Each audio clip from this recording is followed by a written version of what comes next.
A gente volta a falar sobre a campanha que o TSE lança hoje para combater a fake news durante as eleições. Eu retomo a conversa com o Luca Belli, que é professor de Direito da FGV Rio. Professor, a gente dizia sobre a importância, né? O alerta, na verdade, em relação à inteligência artificial, né? Pois é, então, esse é realmente o tema quente das campanhas. Até foram adotadas resoluções novas do TSE em fevereiro, a resolução que atualiza aquela resolução sobre propaganda eleitoral que já existia desde 2019, né? E aí proíbe o uso dos chamados deepfakes, ou seja, a manipulação de imagem e de voz, a distorção de imagem e de voz de candidatos e pré-candidatos. E aí também cria essa obrigação nova de sinalizar claramente se o material que está sendo divulgado foi produzido sinteticamente com o uso de ferramentas de inteligência artificial.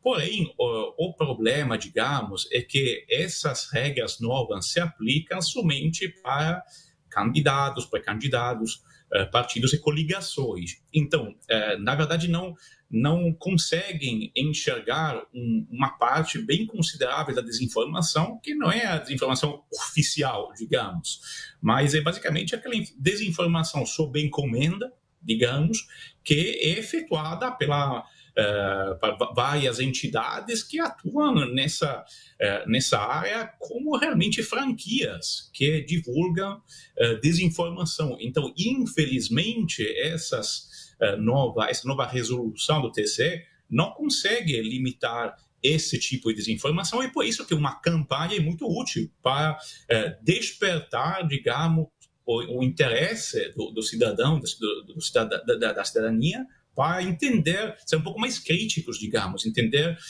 qual tipo de conteúdo é verdadeiro e qual tipo de conteúdo está sendo manipulado. Professor, eu acho muito importante também a gente chamar um outro ponto, que é em relação à fiscalização, porque eu acho que tudo bem, existem as regras, né? Mas será que o país dá conta de fiscalizar as infrações? Pois é, esse é realmente o ponto mais crucial, digamos, né? A regra, a eficiência da regra é diretamente proporcional à eficiência da implementação, né? Aí é por isso que eu estava destacando que até é possível fiscalizar o comportamento de partidos, candidatos, pré-candidatos, mas é literalmente impossível fiscalizar o comportamento de qualquer indivíduo conectado, né? E ainda mais com a democratização de plataformas de inteligência artificial generativas, ferramentas de IA que literalmente estão turbinando a capacidade de se criar conteúdo, mas também de se espalhar esse conteúdo, né? Essa é realmente uma questão de cibersegurança, porque o uso dessas novas ferramentas, que é algo que até 2, 3 anos era limitado somente a especialistas, pesquisadores, que sabiam usar esse tipo de ferramentas, sabiam quais eram os riscos.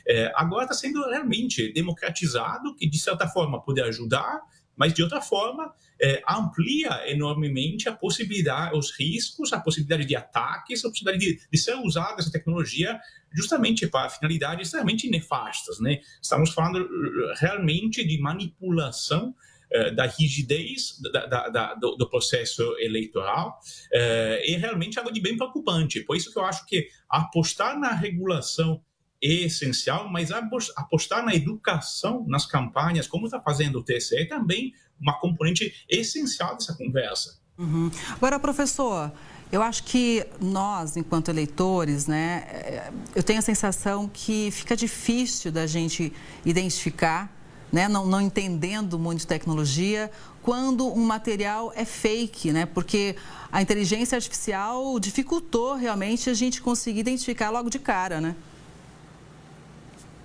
Então, pois é, esse é realmente, estamos à frente a uma situação na qual a tecnologia está incrementando a qualidade do material sintético basicamente cada 5 ou 6 meses.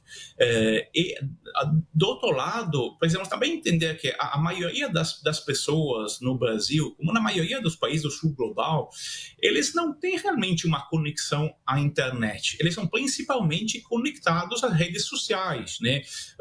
Em todos os nossos planos de acesso à internet, temos todos WhatsApp, Facebook, Instagram patrocinado, e o resto da internet é algo que até se torna muito caro.